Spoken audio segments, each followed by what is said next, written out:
You know, a new Mercedes SL doesn't come along all that often, and I'm here in Palm Springs for the press debut of the new SL. But before I show you that vehicle, let's take a walk down history lane and check out the preceding SLs. Of course, this is the very first SL.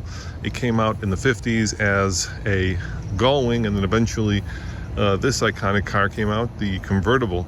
And if you're aware of Mercedes history, you'll know that this is a W198 Mercedes SL, and it established Mercedes sports cars as some of the best, some of the most iconic, some of the most beautifully designed ones on the road. So I spoke with the designer of the new SL, and he said that the newest car has a grille that's featured in this car.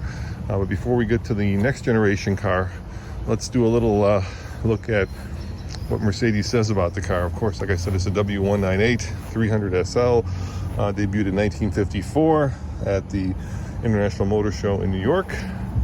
And the car was derived directly from the W194 race car.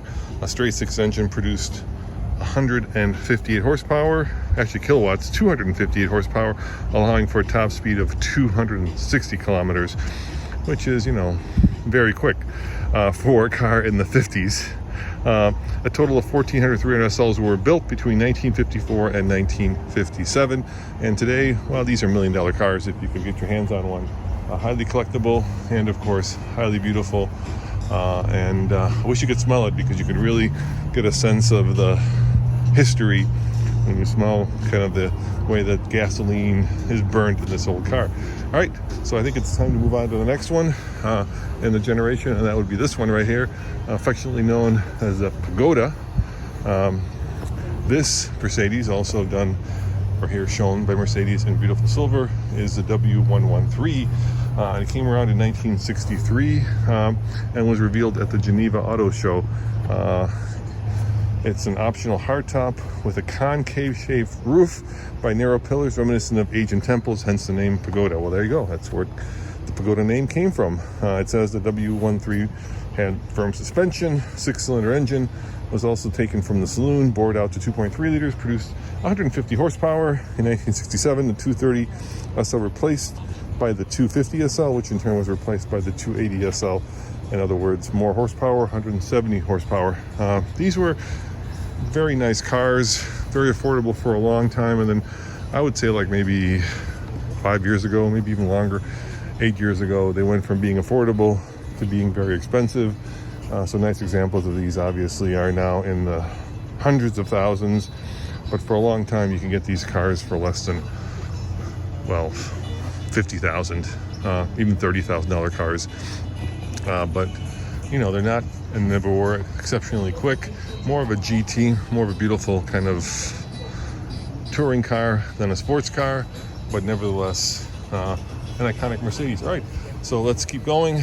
Now this is generation number 3 SL. In fact, my mom had one of these in this red color. I remember it very fondly, and it was a very dangerous car for my mom because she used her car accelerator as an on-off pedal. In other words, the way she drives, it's either full throttle or no throttle.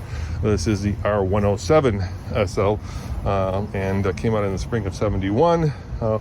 With more than 18 years in production, the R107 model set an international brand standard. Apart from the G-Class, no passenger car series in the entire history of the company has been produced over such a long period. A total of 237,287 R107 open sports cars were built, and you could get this car in both a soft top and there was an optional hard top. My mom had the 560 SL, which had a little bit bigger engine. And then a couple of years ago, if you're a fan of TFL, you'll know that Tommy bought one of these for like $3,500 and quickly got underwater in them.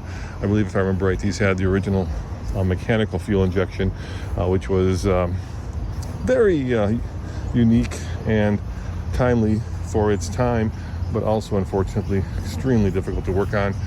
So he bought it for, I think, $3,500, and then eventually ended up putting about $1,500 into it and selling it for maybe $4,500 or $5,000. For all of you SL fans, you'll probably hate these bumpers. Those are the American bumpers. The European cars had different headlights and different bumpers, made them look much more sleek. In America, we got the big old bumpers. But while these cars are not yet exploded, I suspect because of its kind of classic and timeless design, it will get more expensive. So which one do you like better? Do you like the original or this one? Kind of different cars. Once again, drive from a race car, right? More of a grand tour, more performance oriented, more kind of cruising to the golf club. All right, well, let's keep going to the next generation. My friend Fred actually had one of these, and I remember these were known for their seats, believe it or not. Yep, they had very sophisticated seats that embodied some of Mercedes' best notions of safety, if I recall right. And these are very affordable cars today. You can get these all day long for actually under $10,000. And ironically, this SL is worth a lot more in Europe than it is here. So Tommy and I were in Munich a couple of years ago at one of the factory stores that Mercedes has, and these cars, the SL 500s, were selling for, gosh, 35, 40,000 euros. Now this is the R129. R stands for Roadster, and it was debuted in 1989 at the Geneva Auto Show. The 600 SL, powered by a 12-cylinder, 304 horsepower, took over the top range in 92. First in line SL history to officially offer the AMG models, and then the absolute top of the range Ultimate SL 73 AMG with the 7.3 liter V12, and 525 horsepower, presented in 1999. So this is where AMG first began a partnership with Mercedes-Benz, and you'll note something interesting about these cars. They're all two-seaters, right? I think this one had a little bit of a shelf on the back, but definitely a two-seater car, and not something where you would put four people into. And finally, and probably that's most interesting, there it is, the R232. That's the official model designation of this one. R stands for Roadster.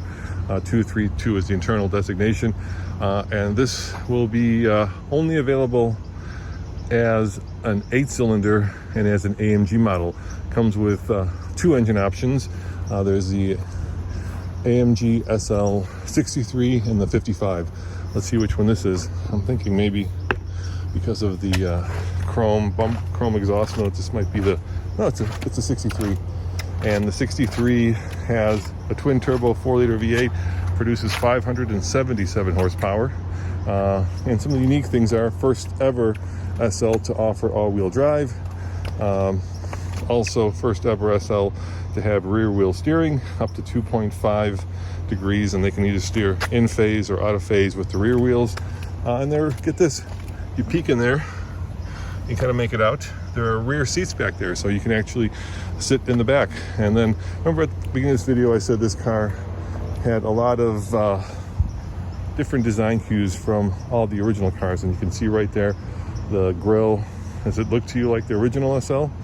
I bet it does as well. And then, of course, if you look at the back of this car, the way that it kind of slopes down, that's from the original car as well. So a lot of interesting and cool features in this one. Now, being an AMG, there is no other version of the SL but the AMG. This one produces 577 horsepower, and get this, has a top speed of 196 miles. That's pretty crazy fast for a soft top convertible. I wonder what happens at 196. Also has active air shutters. So there you have it, a quick walk around through the history of Mercedes-Benz, all 5 generations.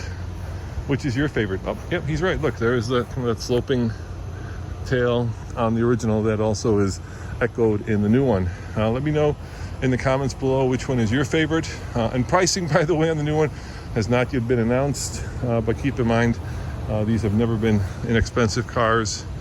You know, they're usually at least 100,000, and then some.